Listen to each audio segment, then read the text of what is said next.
Differentiation पढ़ेंगे।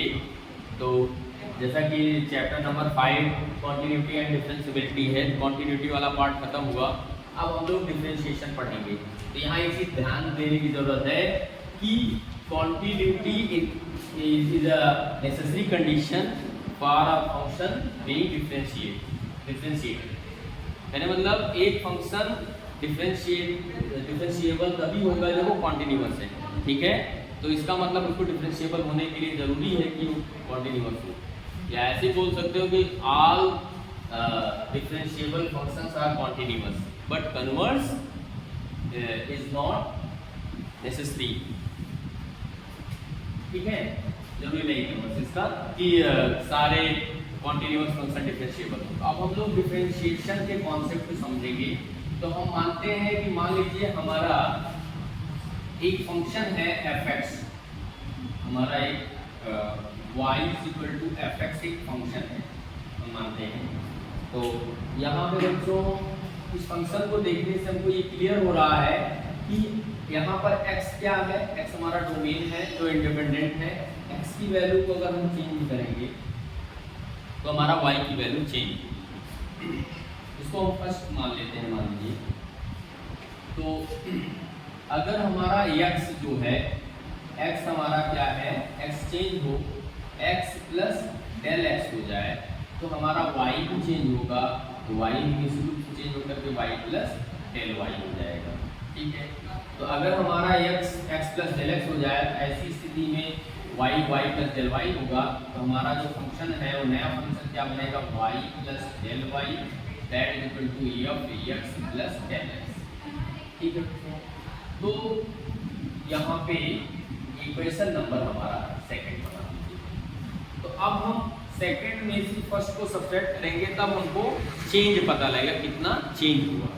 तो हमारा सेकंड माइनस फर्स्ट करते हैं, क्या आएगा, y plus del y minus y that is equal to f(x) plus del x minus f(x). अब यहाँ पर हमारा सिंप्लीफाई करेंगे तो del y that is equal to f(x) plus del x minus f(x) हुआ, ठीक है बच्चों। अब हम लोग क्या करते हैं, ध्यान दीजिएगा। एक्चुअल में देखा जाए डिफरेंशिएशन है क्या, डिफरेंशिएशन रेट ऑफ चेंज है। डिफरेंशिएशन क्या है, किसी जब कोई फंक्शन हो तो उसमें इंडिपेंडेंट वैल्यू में अगर चेंज हो रहा है, डिपेंडेंट में भी चेंज होगा, तो डिपेंडेंट में होने वाला जो रेट ऑफ चेंज है, जान लीजिए वही क्या है, वही हमारा डिफरेंशिएशन है। तो डिफरेंशिएशन क्या है, रेट ऑफ चेंज। तो रेट जानने के लिए हम क्या करेंगे, चेंज हमारा इनिशियल चेंज हमारा क्या था, डेल x था, इसी के कारण ही हमारा जो डिपेंडेंट वेरिएबल y उसमें चेंज आया। तो हम जो इनिशियल चेंज है उससे दोनों साइड को डिवाइड करेंगे, यानी कि हम डेल x से दोनों साइड को क्या करते हैं, डिवाइड करते हैं। तो ये हो जाएगा f(x) plus del x minus f(x) upon del x। अब बच्चों यहाँ ध्यान दीजिएगा, ये जो हमारा चेंज है इसको हम बहुत स्मॉल लेते हैं, मतलब माइक्रो चेंज के रिस्पेक्ट में हम यहाँ पर रेट ऑफ चेंज निकालेंगे। तो ऐसी स्थिति में हम इसको मैथमेटिकली क्या लिख सकते हैं, इसको हम लिख सकते हैं limit del x tends to 0, limit del x tends to 0 और del y upon del x that is equal to limit del x tends to 0 f(x) plus del x minus f(x) upon del x, ठीक है बच्चों। तो यहाँ पर ये है हमारा, यही हमारा अब यहाँ पर इस पूरे पार्ट को इसके प्लेस पर हम dy बाई dx लिख सकते हैं। इसके प्लेस पर हमने लिख दिया dy by dx that is equal to limit f del x tends to 0, del x tends to 0 f(x) plus del x minus f(x) upon del x, ठीक है बच्चों। यही हमारा डिफरेंशिएशन का फार्मूला आया, ये हमारा डिफरेंशिएशन का फार्मूला आया। तो जहाँ पर ये हमारा x कोई जनरल पॉइंट है, अगर हम मान लेते हैं कि अगर हमारा डिफरेंशिएशन x के एक पर्टिकुलर वैल्यू के लिए हमको लेना हो, मान लीजिए x इज इक्वल टू हमको a पर लेना है, a पॉइंट पर हमको डेरिवेटिव निकालना है, तो उसके लिए हमारा और यहाँ पर del x को अगर हम h से रिप्लेस कर दें तो ऐसी स्थिति में हमारा dy by dx क्या हो जाएगा, dy by dx बराबर limit h tends to 0 f a plus h minus f a upon h। तो ये एक पर्टिकुलर पॉइंट मान लीजिए x की एक फिक्स वैल्यू के रेस्पेक्ट में हमने डेरिवेटिव का फार्मूला निकाल लिया। इसका आप अगर ग्राफ प्लॉट करो, इसका ग्राफ आप मान लीजिए कि ये हमारा fx का ग्राफ है, ठीक है। तो यहाँ पर कोई एक point x is equal to a है, ठीक। तो यहाँ पर हमारा फंक्शन के वैल्यू क्या हो जाएगा, f हो जाएगा। और मान लीजिए यहाँ पर हमारा x की वैल्यू a प्लस h के बराबर आ गया, पॉइंट हमारा a प्लस h के बराबर आ गया, और यहाँ पर हमारा पॉइंट क्या है, a है।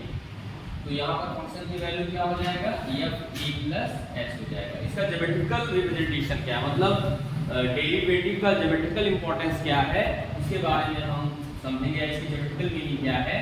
तो यहाँ पर हम देखते हैं कि ये हमारा, इसको अगर यहाँ इसके पहले हम लाइन ड्रा करें तो यहाँ पर क्या हो गया, ये वैल्यू हमारी h होगी, क्या होगी बच्चों, और अभी भी मैंने आपको यहाँ पर शो किया कि जो हमारा h है तो क्या है, वो इतना स्मॉल है कि अप्रोच कर रहा है किसको, जीरो को अप्रोच कर रहा है, यानी पॉइंट टू पॉइंट यहाँ पर हम चेंज की बात करते हैं। तो ये भी हमारा h हो जाएगा, ठीक है। और यहाँ पर हमारा चेंज आया, ये वाला आपका चेंज आया। ये चेंज कैसे हम निकालेंगे, देखिए यहाँ पर हम फंक्शन की वैल्यू यहाँ पर क्या आई है, f a प्लस h है, और इस पॉइंट पर फंक्शन की वैल्यू क्या है, f a है। तो अगर ये वाला वैल्यू जो इसका जो आपका चेंज आया, मान लीजिए इस पॉइंट को हम a दे दें, इस पॉइंट को b दे दें, यहाँ c दे दें, तो हमारा जो ac की वैल्यू आएगी क्या आएगी, f a plus h minus f a आएगा। तो यही तो आएगा भाई, आपको AC निकालने के लिए C पर वैल्यू कितनी fa है और A पर वैल्यू कितनी fa प्लस h है। तो AC निकालने के लिए fa प्लस h में से fa की वैल्यू माइनस करेंगे, ठीक। अब यहाँ पर आप देखिए इसका रिप्रेजेंटेशन, तो ये वैल्यू को अगर हम h से डिवाइड कर दें, यानी कि जो हमारा ये फार्मूला है अगर इससे इसको कंपेयर करें इस ट्रायंगल ABC में, तो इन ट्रायंगल ABC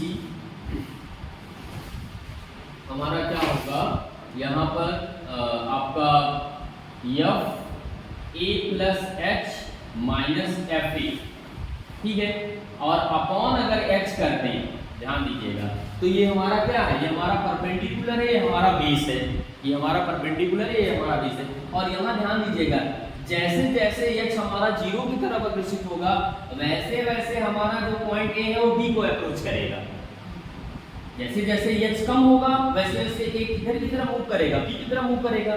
तो हमारी जो एक कर्व लाइन है इसको हम स्ट्रेट लाइन ले सकते हैं, क्या ले सकते हैं बच्चों, इसको हम एक स्ट्रेट लाइन मान सकते हैं, एक सीधी रेखा मान सकते हैं, ठीक है।